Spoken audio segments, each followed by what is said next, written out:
Welcome to Quick Myth. Action potential is a fundamental concept in neuroscience, and it's important to understand its phases. In this video, we'll discuss the three phases of action potential: depolarization, repolarization, and hyperpolarization. Let's get started. During the normal state of a neuron cell, the action potential equals minus 70 millivolt, and this is called the resting state. But when the signal or stimulus reaches the cell membrane, depolarization will start. The first phase of action potential is depolarization. This occurs when the cell membrane potential becomes more positive. During depolarization, positively charged ions like sodium ions flow into the cell, making the inside of the cell more positive.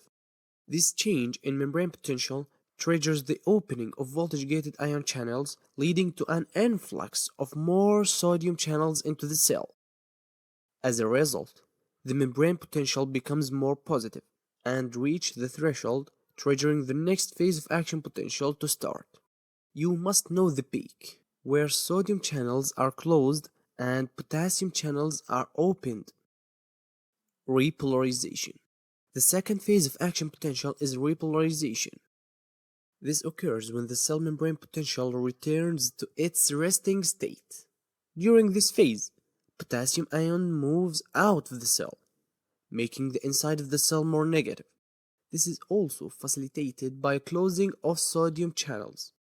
As a result, the membrane potential becomes more negative, which is the opposite of what happened during depolarization. The final phase of action potential is hyperpolarization. This occurs when the cell membrane potential becomes more negative than the resting state. This happens due to the prolonged open state of potassium ion channels, which causes an excessive outflow of potassium ions. This can make it more difficult for the neuron to fire again, and it is also responsible for the refractory period in neurons. In summary, the three phases of action potential are depolarization, repolarization, and hyperpolarization. And don't forget the peak. Understanding these phases is crucial for medical students as it's essential for the diagnosis and treatment of many neurological conditions. Thank you for watching this video, and I hope you found it informative. If you like this video, don't forget to subscribe and put a pretty comment like you. Good luck.